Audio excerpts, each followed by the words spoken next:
Hello and welcome to Reality Check. I'm your host, Ross Coulthart, and today I want to introduce you to Jeremiah Horstman and Alexandra Caldwell.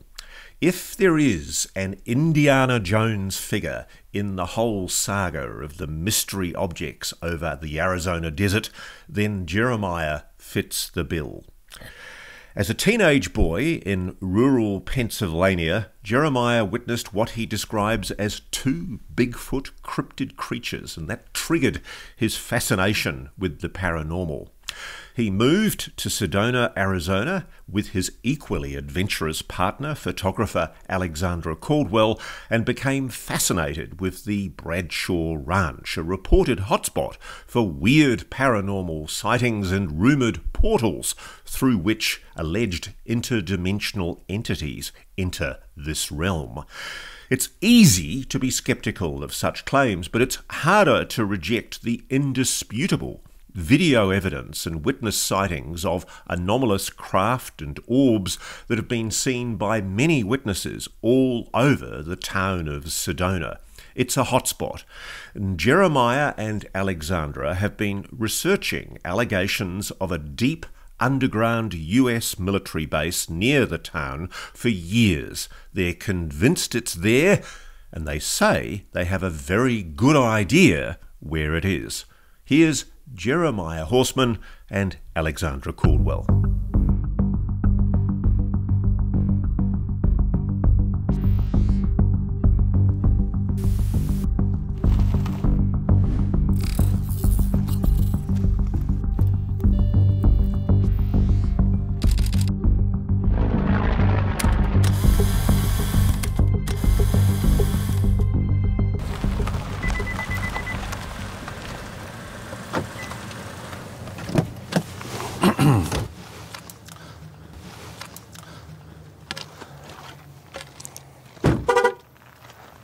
Aha, Jeremiah. Ross, how are you? Good to see you at long last. Very good to see you. What a great place Sedona is. Oh, thank you, thank you. Welcome to Sedona. Nice to meet you. And nice Alex, to meet you. lovely to meet you. Lovely to meet you. I'm stunned by how beautiful Sedona is. It's gorgeous. It's gorgeous, and you're here on a gorgeous day. And yet it's a place with a lot of mystery. A lot of mystery, and we're going to show you some of that mystery. Fantastic. Let's right this way.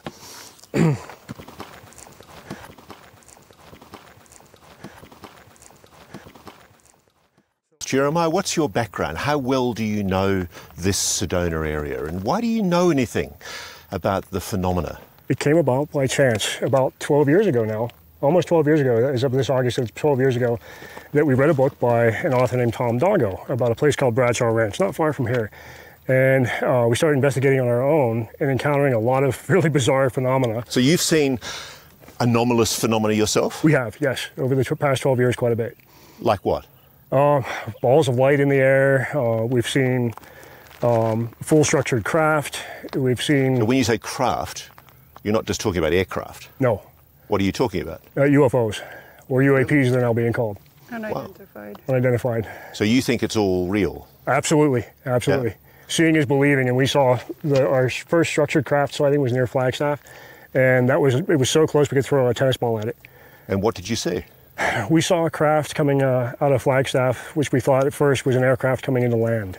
It was a light in the distance, and it was moving in a very low trajectory over the road. And I remember turning to her at night, it was about 9 at night, a little bit after, and I said, that's a strange direction for a plane to be coming in to pull him to land, and we just dismissed it from there.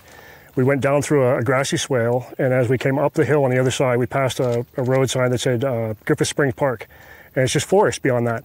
As we came up the hill, immediately on our left above the trees was this very large craft, and you're going to laugh at me, but it was peanut shaped. It was narrow in the center and bulbous on both sides, metallic, and in the center was a window that was rectangular with a yellow light on the inside, and then there were multicolored lights on the outside. It was huge. It was as big as our house. You're kidding. No, and that made a true believer out of both of us. We were at that point. You've seen this as well, Alexandra? Yes, He's not gone bonkers on you in some... No, I witnessed the whole thing, and it was close enough I could have thrown a tennis ball and hit it right next to the road. So what is it? That's the big question. You got any theories, Jeremiah? It wasn't ours. That I'm quite certain. And the reason I say that, Ross, is we still use thrust in propulsion. And the little bit of time that we saw it before I panicked, we were looking at it right over the treetops, and there was no thrust. The trees were perfectly still. No branches were moving. As you know, there are anomalous phenomena being seen all over Arizona, and it's getting to the point where it's undeniable. The military's seeing it, pilots are reporting it. There are videos of anomalous objects doing weird things. And we're trying to figure out if what David Grush told me on NewsNation in 2023 is true. Why on earth would a dark, black military project be located right next to one of the biggest tourist attractions in Arizona? Well, I spoke to a man named Andy Bustamante about that, former CIA man, and I asked him more or less the same question, and he shook his head. He said, Jeremiah, he said, that's the way we do things. We hide things in plain sight. He said, right under the noses of the public. And they did that here. So what evidence have you got that there is any kind of military presence here? Because there's no military base declared anywhere around Sedona. I think the closest one is Phoenix, which is 2 hours away. To cut right to the chase, we had several nasty encounters. And mind you, again, our main goal was looking at Anasazi dwellings in the cliffs and pictographs, but to do so we had to cross some fences that were in some strange places. In doing that, we had several nasty encounters with people who looked military, but I suspect were military contractors, save for one who actually had a DOD lanyard. So if there's a man here with the Department of Defense in the middle of nowhere, close to Secret Mountain as he was, then somebody's here doing something for some reason. And I suspect it's because those areas are the areas where they're either base entrances or they're cutting security for their tests when they put their craft in the air. So these men that stopped you, were they armed? There were several that were armed, and the man with the DOD was not armed. And the men that stopped you and threatened you and told you to leave, were they wearing any kind of insignia or name badge? None. Or rank None. ID? None. None at all? No. Are you aware of something called posse comitatus? No. Which is essentially it's a law that was passed by your Congress. It's a constitutional finding that the army is not allowed to be used. Your military is not allowed to be used against the public, against the citizenry. And it's a protection against the anarchy that took place under the British. So if the military is operating in this area without any kind of formal legal authority, it's doing it illegally. They are. And they're doing it with quite brute force as well, in terse words. So you've been threatened? We've not only been threatened, but we were shot at. Shot at? We were shot at. In what context? We found a pictograph panel and a dwelling that we wanted to see in the rear of Boynton Canyon, a rather remote place. And in innocently climbing to it, about a 600-foot climb, and we saw the site, photographed it. We were coming back down, and she was slightly ahead of me, and we heard voices to the north of us in a very remote area. Mind you, no trails in this area, it's very thick. And those voices were talking for probably about, 10 seconds? And we both stopped to listen because we were sure there was nobody ahead of us. And then we heard what I could best describe as the sound of a bunker door closing, a metallic boom, a hollow metallic boom, echoed throughout the canyon in that area. I stopped, I paused, and I looked down at her. She was maybe 10 or 15 feet below me, and I said, "Did you hear that?" And she said, "Yeah." And I said, "What did you think that was?" She said, "I don't know." And she no sooner finished that phrase, and we heard voices again, so we both paused, and again, the same sound repeated, a metallic boom that was rather hollow. Gosh, you know what that suggests? Yes. It suggests there's some kind of secret door. Absolutely. That's the first thing that we talked about. This sounds crazy. I mean, I guess I have difficulty accepting that there's any basis upon which they would locate such a secret facility so close to a tourist town. We did too, until the bullets started flying. Just talk me through it, Jeremiah. Where exactly were you sitting? Sure. So you could see the very first peninsula, if you will, of red rock coming out. So the closest rock? The closest one. There's a little bit of abutment sticking up by itself. Yep. And we had climbed up to the top of that just in the odd chance we might see some pictographs or petroglyphs up there. Yeah. It was right after a monsoon storm. In fact, another one was coming from the east, lightning and rain, and we walked through the mud on the way in, so the only footprints coming in were our own. As we were up there, we saw a long white pickup truck with a long radio antenna on the top pull in the drive here behind us. Our car was parked down the road a little ways. A man dressed in somewhat of a Forest Service uniform was walking rapidly down the way. He had a phone in one hand, and you could clearly see from the outline of his shirt that he was wearing body armor. And he also had a handgun tucked under the front of his shirt, like so. So just before we go any further, what is that area behind the fence there meant to be? There's two things over there. There's an empty canyon, and I say empty with tongue-in-cheek, called Red Canyon, and right beside that is a public site called Pulaski, and it's called the Pulaski Heritage Site. And they've got some wonderfully restored and preserved pictographs. Is it public land? It is. Behind the fence there, is that public land? No. Immediately behind the fence is a strange fence with warning signs, do not trespass, and it's very menacing. And what's the purpose of that land officially? Officially, it's a preserve for Native American antiquity. Though if you go in that canyon, there's no Native American antiquity. So you've been in there? I've been in there. Both of you have been in there and done a reconnaissance of that entire canyon? Yes. There's only a few pictographs on the wall, and that's it. There's nothing else in there. So it's being preserved for heritage, but there's no heritage there to be preserved? No. So what do you think they're really hiding? There's something in there of grand importance that I think, it's going to sound truly bizarre, but I think there's a portal site in there. And that portal site has been contained by the federal government because they probably can't contain or control it. So the best next thing to do is to contain it. A portal site? A portal site. What do you mean a portal site? A void where the physical conditions or geophysical conditions are just right, where a void opens up and sometimes under control of entities that aren't earthbound entities. And I think they can use it at will to come here and go back to where they come from. So there was something else about this guy that you saw, because you photographed him with your long lens, didn't you? I did. What did you capture? So I captured him walking up this lane here, and you could see he was wearing a radio, a very large radio. And after Jeremiah talked to one of his friends, he discovered that it was... What sort of radio was it, Jeremiah? This is the truly bizarre thing, Ross, in relation to what we were just talking about next door. So here's someone that's clearly posing as U.S. Forest Service. Wearing body armor. Wearing body armor. A pistol. And a pistol. And he had actually gotten dressed so quickly that his trousers were actually half tucked into one sock, which you can see in the photo. But on his back, as he got frustrated, he was trying to find us. He tracked us and lost us right at the base of the cliff. Never occurred to look up. So we were about 80 feet above him looking down. And we were actually able to duck even behind the rock as he was walking away in case he did look back up at us. But there's nothing illegal with you being up there, is No, there? absolutely not. This side here, there's a famous pictographs panel there. There's no reason to even go in there to ask. Why would the Forest Service, if he was Forest Service, why would they even be worried? People are allowed to come in here. It's, forgive me for saying this, but it's public land. It's public land. Own it. I think they were worried that we crossed the fence next door. And so they were trying... So they know you and Alexandra have jumped the fence on occasion. I'm certain that they knew we'd been over that fence before. They probably recognized the plate on our car. And what was it about the radio that your friend told you? The radio was the most interesting thing. So we photographed him as he was frustrated walking away. And as I was sending the pictures of the radio to different friends, one man was able to identify it. And he was a member of the 72nd or 75th Ranger Regiment. He said it's a Special Forces radio. And the only way that it works is to encrypt anything that's said or transmitted from that radio to another radio that's set and programmed to receive that radio. Nobody else can hear it. So it's a bit more than the average kit for a Forest Service ranger. Absolutely. Begs the question, why are they so worried about you going in there? There's something there they don't want us to see.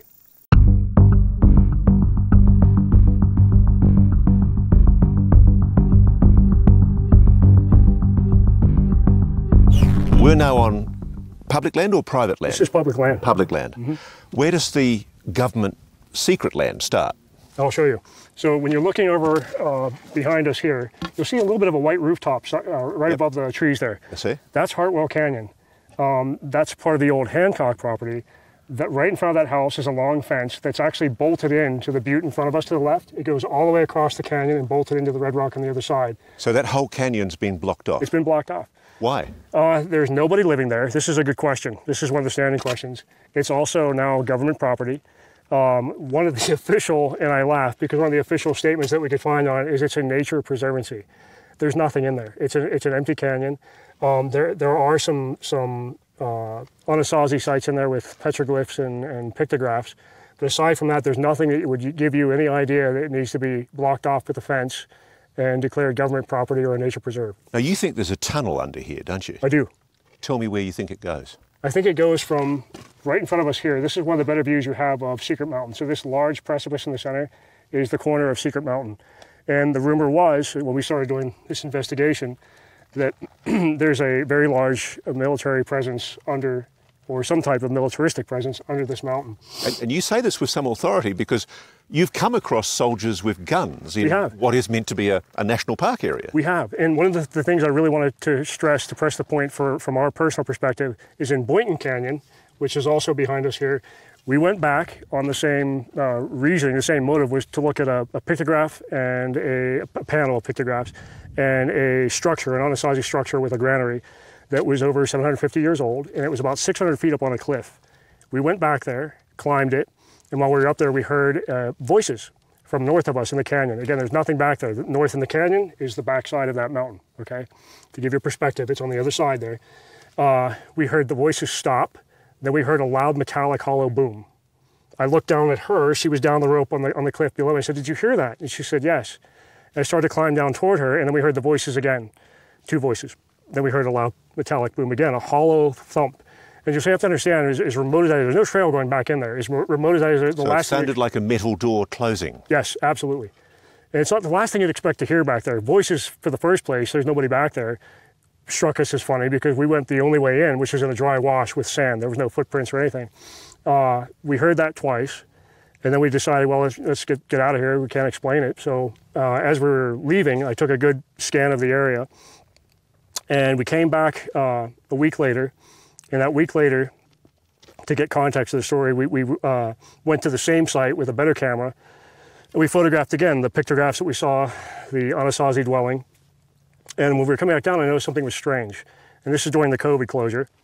And a person we know that works at the head of the canyon said within that week, when we were first in the canyon, and this particular day I'm speaking of, that Apache helicopters with a full complement of rockets had flown into the canyon.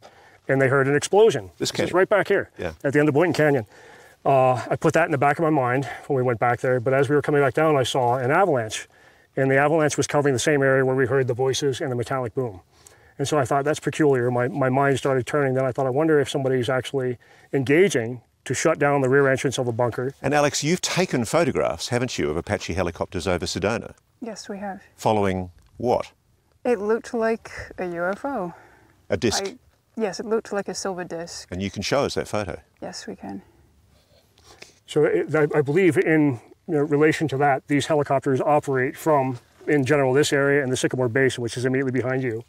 But again, with the focus being this secret mountain area, the rear of Boynton Canyon, where we were hearing these voices, is one of the things that really struck us, because in Boynton Canyon is one of the most popular resorts in the area. So when we came back a week later to look at a relatively strange anomaly, which was what would you call it? Well, an avalanche. There was an avalanche in an area that there wasn't the previous week. We thought instead of climbing up there, we'll fly our drone to it. So we returned another week later. So we're 3 weeks after we first heard the voices. And we go back, we put the drone up 3 times, I believe it was. We got 3 flights looking at this area with a strange avalanche anomaly. We're satisfied that we got good video of it. The sun was down over the west wall of the canyon, so we packed up and we're leaving. And I remembered some Anasazi circles in stone that was in a thicket on one side of the canyon. So we left the dry wash, which is the quickest way out, climbed up into this thicket where in places you have to duck because the trees are so thick. Now, mind you too, it's dark now as we're going through there. The only light we have is ambient starlight. And I was ahead of her by about 8 paces, and I thought I saw, even though I was tired, somebody running in black from my right to left. And I just put that on my mind. I didn't even call back to her saying there's somebody ahead of us, because I thought, I'm tired, I'm seeing things.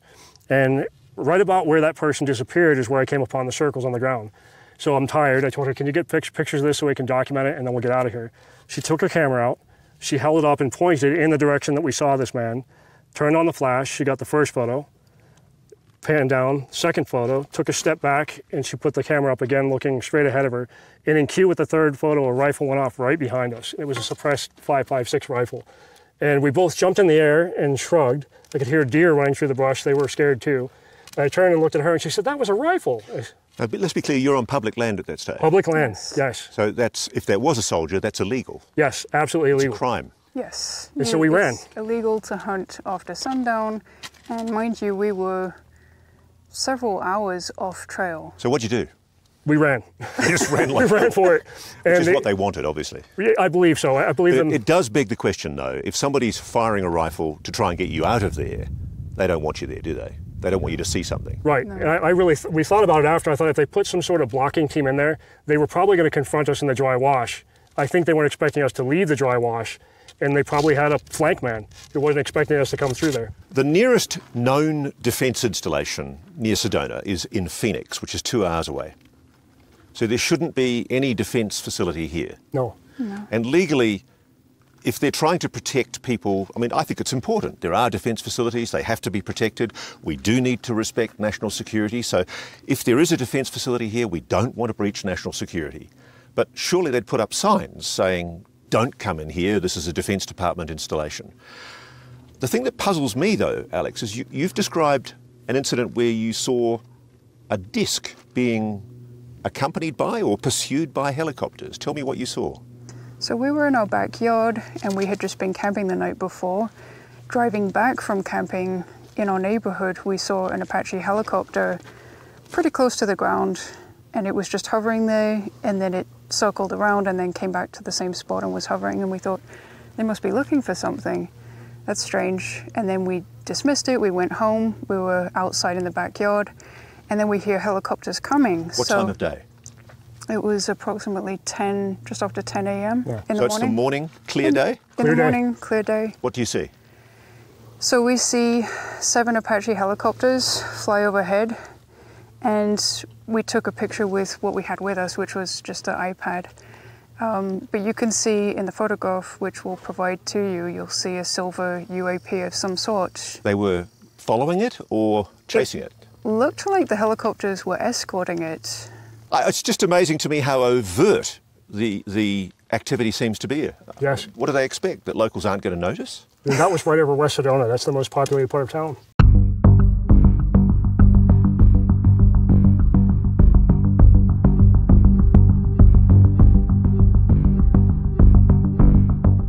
The sign here says that this is the Southwest Experimental Garden Array, or SEGA, Yes. some kind of research project from Northern Arizona University as part of a thing permitted by the Forests Department. So it's not a military facility at all, it's a scientific project. Have we got it wrong? Well, that's what they're saying. There's the Southwest Experimental Garden Array, SEGA, by NAU. But the locals know that something else is going on, so that's more of a cover story. And how do they know that? Observations, encounters with military personnel, people in white coveralls, strange things that they've seen here at the ranch. Like? Well, when this was first bought by Northern Arizona University, there were military men up at Bradshaw Knoll guarding the entrance to the drive down, so nobody could. Where we are right now, is this public land? This is. This is, but that's the Bradshaw Ranch? Yes. And that's now owned by the government? Yes, Northern Arizona University is leasing it from the government. Right. Do you buy the cover story, Jeremiah, that this is a experiment to discover the ability of plants and animals to adapt to climate change? 12 years ago, absolutely. Now, absolutely not. Why, what's changed? What's made you realise that it's not what it is? Observation, Ross. We've been coming here almost every weekend, sometimes twice a week, for approximately 12 years, almost 12 years this coming August. And we have never seen students from NAU. We have never seen a van from NAU with people in it, nor a professor checking up on the project. So if it's a university project, nobody's doing any research Nobody's here. doing anything. You would expect to see at some point somebody physically altering or even working or documenting something here. We've never seen any of that. So tell me about the fence. Why is the fence significant? You were told something about the fence, weren't you? I think the fence personally is significant for several reasons. First, by observation, I brought a friend who was stationed at Fort Knox. Complete skeptic, didn't think that anything abnormal was going on here until he looked at the positioning of the fence and the cameras inside.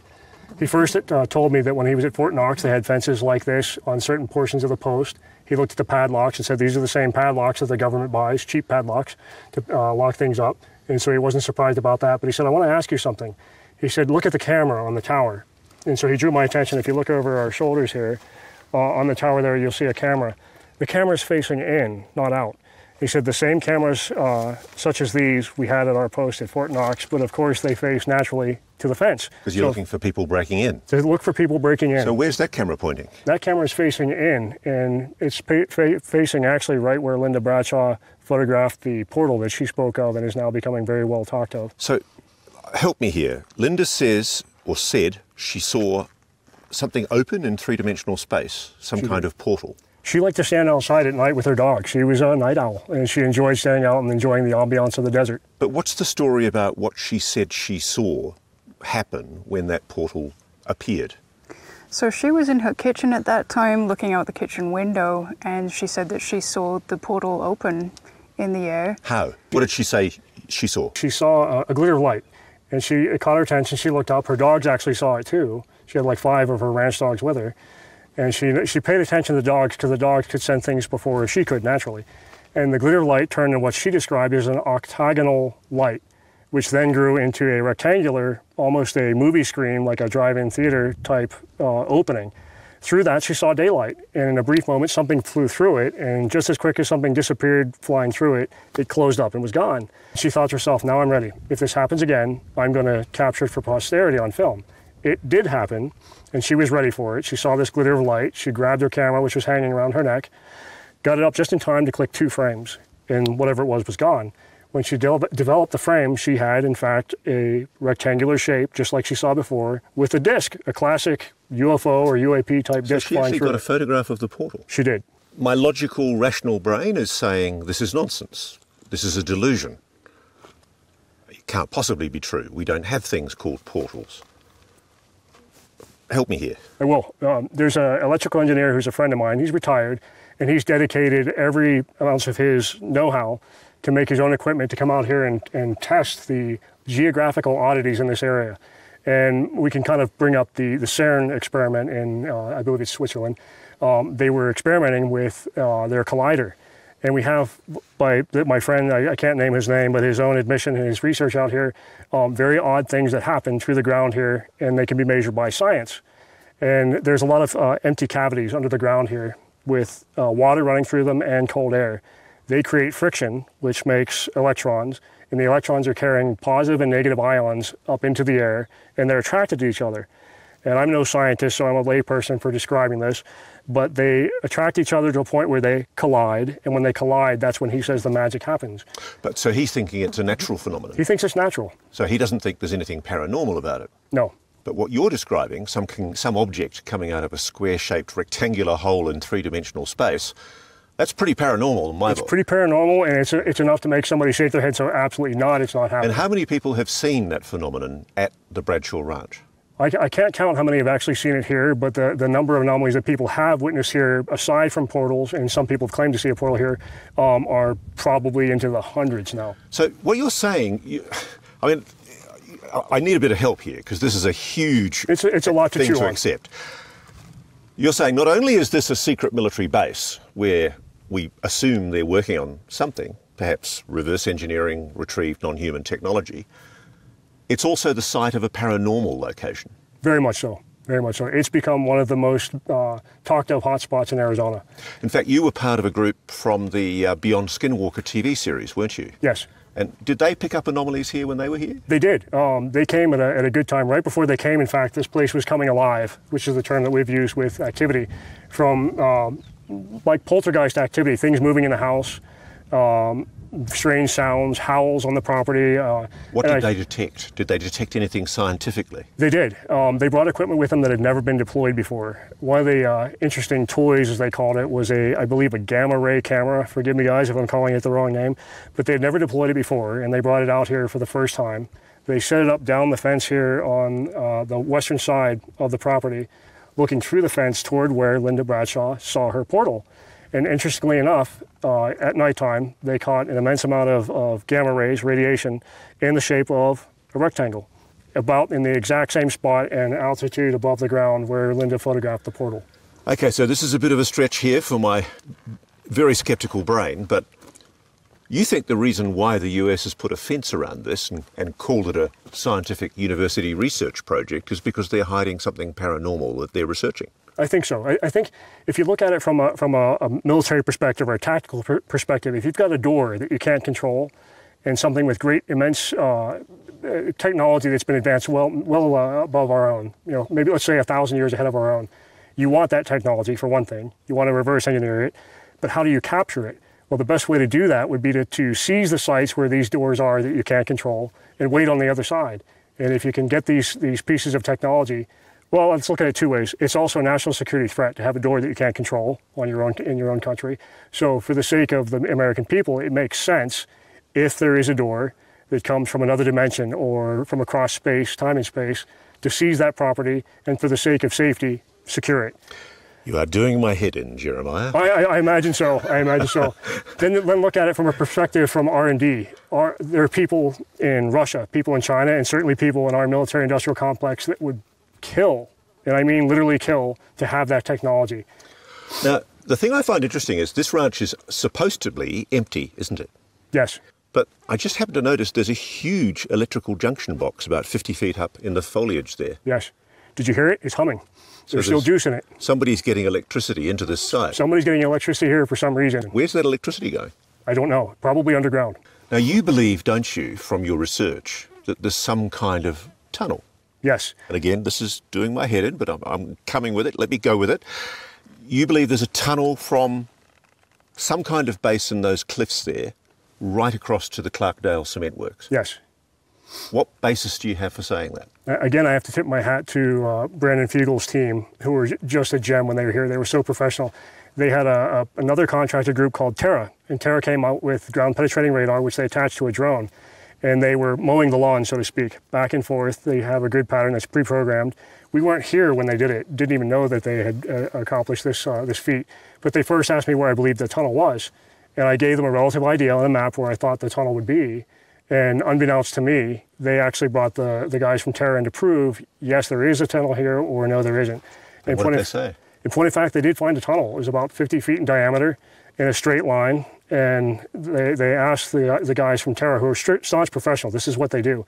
They said, could that be natural? And they said, no, we've seen man-made tunnels before, and that's what a man-made tunnel looks like. I guess one way of testing it would be to see whether we can find the place where you believe there is a tunnel. Yes. And we do have a good friend of mine, Paul, who's an Australian treasure hunter who happens to have a ground penetrating radar. Fantastic. So we'll bring him in here and see what he can find.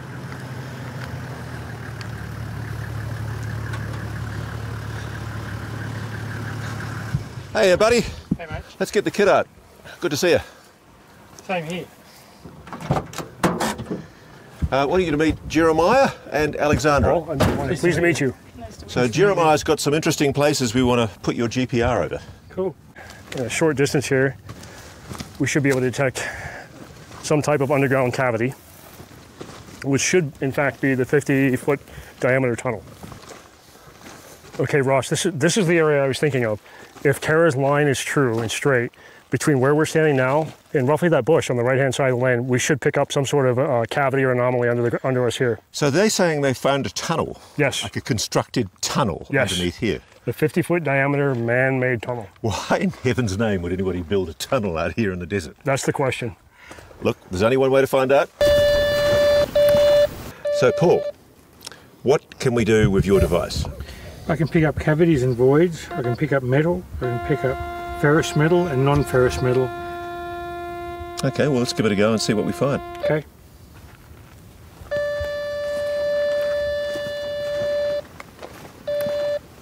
That's the spot. That's the spot I picked up in the satellite imagery that I thought that the tunnel would continue to the north. I suppose they're probably using metal and the concrete reinforcing, aren't they? I would think so, yeah. Maybe rebar or something. I'm getting really strong metal right there.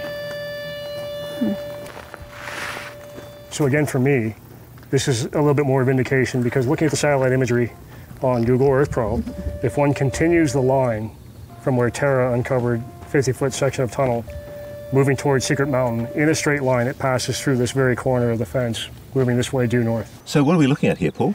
Well, look at the picture on here. It's a three-dimensional image. It's showing a cavity with a metal object at 4%, which means the metal object's not that very big and not that very deep, but that big green thing there is the cavity. That's the cavity. I Yeah, mean, it's incredible. That's a rectangle or a square. That may be the way how this is configured, but that's a fairly big cavity. And it's right underneath us. You can see the word there, cavity. Incredible. This is the exact spot that I picked as my primary target here. The exact spot, standing right over it. Actually makes me a bit nervous knowing this now. So the whole area that you scanned here Now I've just is a scanned cavity. right here. I've Right only here. scanned about 3-foot area here, and it's given me a cavity with a metal object. Okay. Yeah, not very deep and not very big. Maybe about 4 to 7 inches, and maybe about that same depth. Now it's probably a little bit deeper. It's probably about 1 foot, maybe 2 foot deep. You can go from the top to there. That could probably be 3 foot deep. Not very deep at all. You've got a cavity with a metal object in it 3 foot down. I mean, could it be that there's some kind of underground concrete that was put in when they built the house? That's possible. I won't rule that out. But that doesn't explain the cavity. No, it doesn't. It doesn't. And So that's how a very large How cavity. big is the cavity ball? You can't It's estimate? at least, like from there to there, it'd have to be at least 8 foot. Oh, right, okay. Right, so that's a big hole. That's a fairly big screen of cavity. So you're getting a stronger signal now. Yeah, in the same spot. I might have been a couple of inches either side. That Yeah. could vary it. And do you think that, because your device can only go down 15 feet max, right? At best, yeah. So you're possibly skimming the top of a cavity. I'm either skimming the top of a big cavity or a smaller cavity that's not very deep. Well, the fact that it's giving me cavities and giving me the picture of it all and the shape and everything, Right. but it's also identifying metal. And is that unusual? I mean, there would be metal in the ground, wouldn't there? Well, why is there metal in a cavity? It makes me wonder too. If it's a when- natural cavity, Yeah. the only metal you'd find is probably gold, or to find steel in a natural cavity. No, that doesn't make sense. If it was rebar reinforcing concrete tubing, would that be picked up in that manner? It would be, but the shape's all wrong. It's more Okay. like a diamond shape. It's an amazing thought that there might be a concrete tunnel, Yes. you know, a few metres underneath us. It's borderline science fiction. But with Sedona, it seemed like science fiction more often meets reality. So where we're going next is the Clarkdale cement factory. Yes. And there's a very interesting story behind that. It does, specifically because Martin Marietta owns it. And who are they? Martin Marietta is an incredibly large and well-funded defense contractor. Linked to Linked to Lockheed. Skunk Works, Lockheed. Yes. Lockheed Martin. Yes.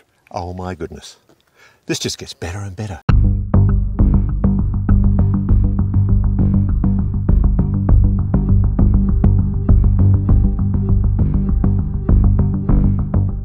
We're sitting right above the Clarkdale cement plant, and we've traversed a whole lot of points between Secret Mountain, way over there. What's that, 17 miles? About Jeremiah? 17 miles.